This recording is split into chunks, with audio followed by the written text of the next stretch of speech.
Top of the morning, Dan and Amy. The legacy of Elbridge Gerry lives on in 2021 America. Elbridge Gerry, former governor of Massachusetts, vice president of the United States under Madison, a signer, I should say, to the Declaration of Independence. He is the basis of gerrymandering, like gerrymandering in the case of drawing legislative districts, including congressional districts. And we just recently saw at least the latest iteration of what will be the congressional map for Illinois, down one congressman, that aims to put the congressional delegation in this state at 15-2, 15 Democrat Socialists to 2 Republicans. Interestingly, neither side was particularly over the moon about the map, obvious reasons for Republicans, but there was some rumblings from Pelosi's side of the aisle, too, suggesting that it's not surgical enough with respect to ensuring the numbers they need out of Illinois for their calculation to retain the House, which isn't going to happen, but of course they're going to try. For more on the cartography that is gerrymandering, pleased to be joined by former New Jersey Governor Chris Christie. He is also the co-chair of the National Republican Redistricting Trust. Governor Christie, thanks for joining us. Appreciate it. Morning, Dan. How are you? Good. So what's the play for Republicans? I mean, I know it's defending maps that are drawn in Republican-controlled states by Republicans, and what's the play in deep blue states like, say, Illinois? Well, look, as you know, there was a big development yesterday when a federal court threw out the legislative redistricting maps that Governor Pritzker signed into law. Those maps were very similar to the proposed congressional map, and the federal court said it was unconstitutional. So, look, and this is Governor Pritzker who promised. He's one of the few governor candidates I've ever heard in my lifetime who talked about redistricting in his campaign and said he would veto any gerrymandered maps. Well, he signed it, and now he's been slapped down by the federal court. And our role on the congressional side will be to provide both the legal and technical support for the citizens of Illinois to make sure that they get a fair, constitutional map that's drawn with compact districts. And, the map that's been proposed so far doesn't meet that criteria. So where does it go from here? Well, they still have to approve the map on the congressional side. And I suspect that if they approve a map that looks like the one that they put out there that Dan was just referencing at 15-2, and it's not just 15-2. It also reduces the number of majority African-American districts. It calls into question whether there's a majority Hispanic district. Both of those things would put it in violation of the Voting Rights Act. So the Democrats have a lot of problems here in the way they're trying to gerrymander. So the next step, Amy, would be for citizens in Illinois, perhaps led by Republicans, to bring suit like they did on the legislative map, to ask the federal court to intervene. And what they've done on the legislative map is to say they're taking it over. The federal court's going to take over doing it because they said in the opinion that they don't trust the Democrats will write a map that is compact, contiguous, and constitutional.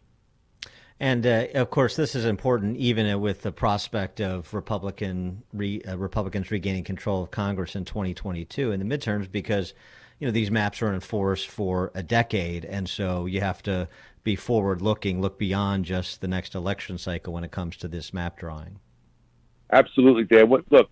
What we've said, and former Secretary of State Mike Pompeo and I are the co-chairs of the Redistricting Trust. And what we've said to Republicans all across the country is draw fair and constitutional maps that will last 10 years, meaning, won't be challenged successfully by Barack Obama and Eric Holder's group.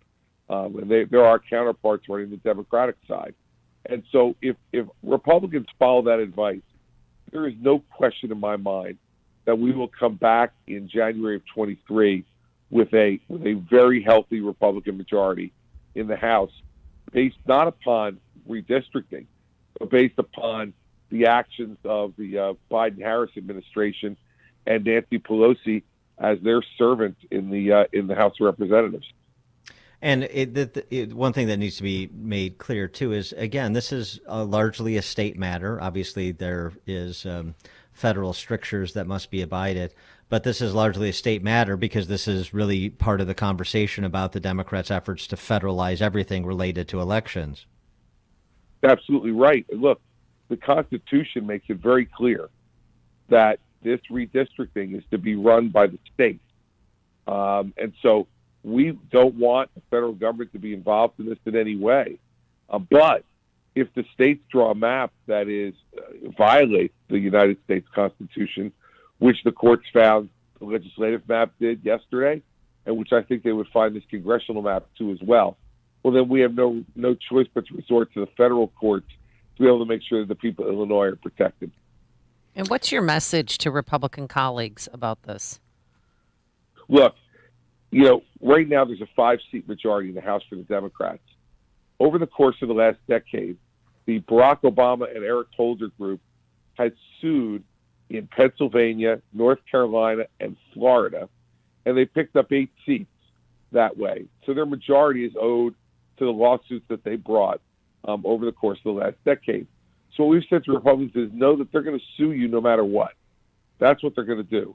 So 3 guiding principles. Have the maps be fair, compact, and constitutional. And if they do that, this group, our group with me and Mike Pompeo, will have their back both legally and financially to be able to fight off those lawsuits. Speaking of elections, with these off-year elections that are held in New Jersey and Pennsylvania and Virginia, I should say, that often provide canaries in the coal mine for the next year's election, that yours certainly did when you won your governorship. A lot of focus on Terry McAuliffe potentially being upset by Glenn Youngkin in Virginia. What do you think the chances are that an upset could be pulled against Phil Murphy in New Jersey? We have a real chance. This race was not close in the early part of the summer, but our Republican candidate, Jack Ciattarelli, has run a really hard-charging race. The latest public polls now show this to be a mid-single-digit race. And I could tell you, as you could tell, the national mood is very negative against Democrats right now.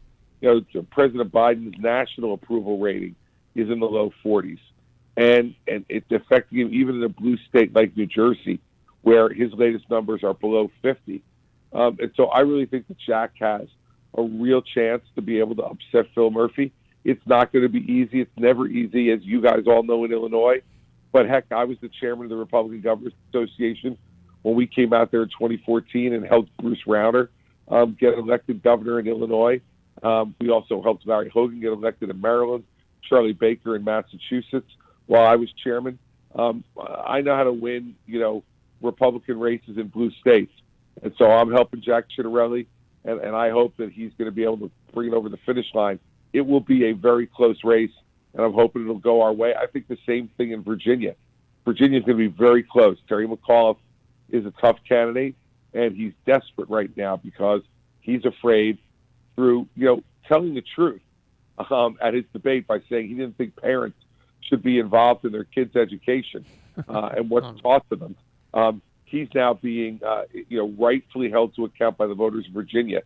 So, I think we've got chances in both those races. And as you said earlier, my win in 2009 really, really was the indicator that 2010 was going to be as great a year for Republicans as it was.